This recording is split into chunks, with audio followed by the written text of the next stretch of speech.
Hello and welcome to another Looney Tunes commentary. This one is for Ain't Nature Grand, which came out in 1931, directed by Hugh Harman and Rudolph Ising, which by now you're not going to be shocked that they're still working on these cartoons.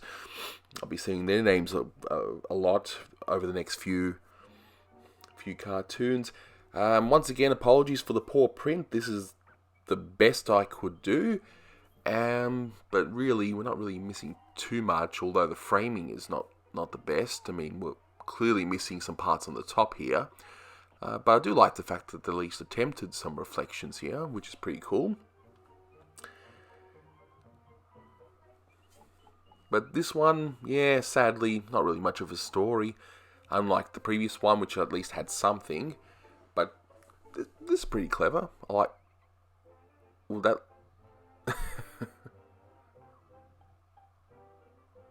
Well, yeah, I guess worms have feelings. But I like this guy. This is pretty clever. You know, if I see a sign like that, that's what I'll do. I'll just flout the law. Who cares?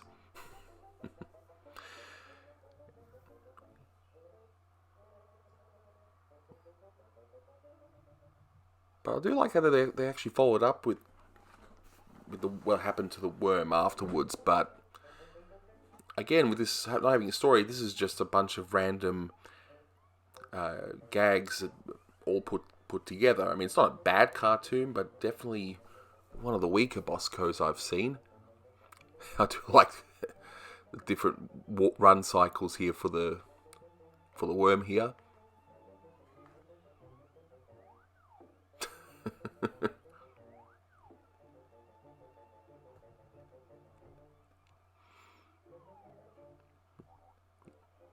Oh, despite no story, at least it's still pretty pretty funny at times on these gags.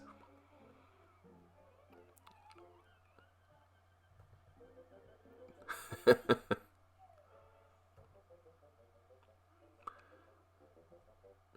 like that. That's a one pissed off bird.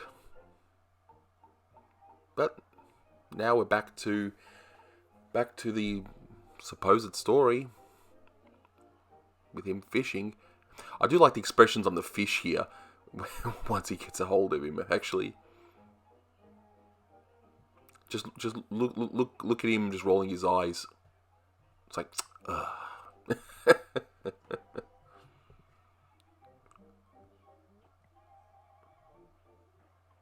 Well, serves him right. I mean, it is no fishing after all. But forget all this. We'll just leave the fishing rod here and just randomly chase a butterfly and see some bugs playing some music.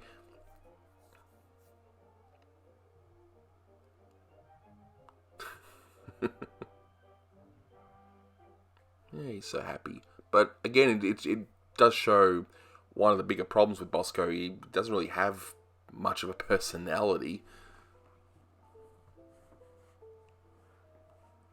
So I can only imagine how much of a struggle the writers had with some of these stories, or in this case, just a non-story, really. But I wonder what this song is that they're playing here. I can't seem to find out. I mean, let me know in the comments below if you know.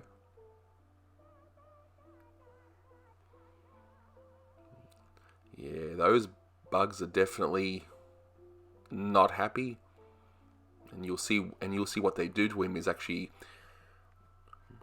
well, quite shocking. There's the pelican again. This time, instead of having two other pelicans, it had frogs inside. I don't know what the deal is with all these pelicans and these, but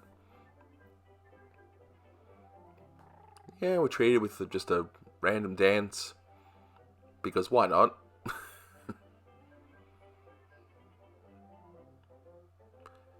I do like this. I mean, the fact that the spiders are all wearing shoes.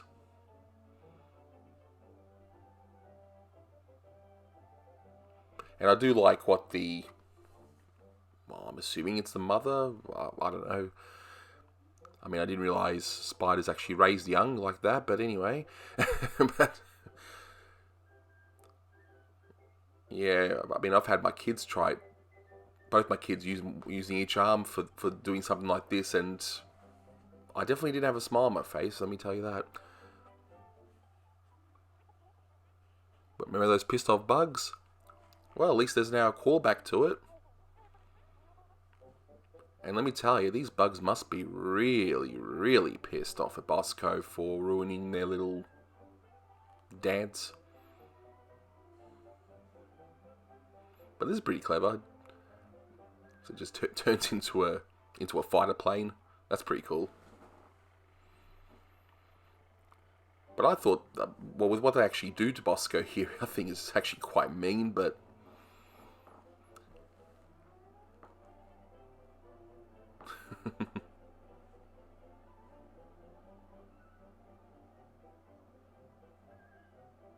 Bombs away!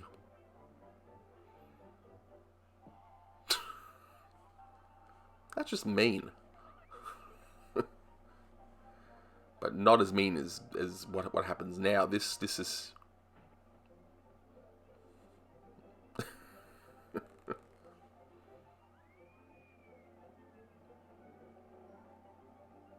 I mean, come on, that rock should have been enough, but... They just start shooting bees, and look at Bosko's arms. I guess if you really don't like Bosko cartoons, you might be taking a lot of pleasure out of this, but... Oh well, that's another Bosko cartoon done and dusted. Well, let's see if I can continue any sort of excitement for these, but the show must go on. Until next time, thanks for listening.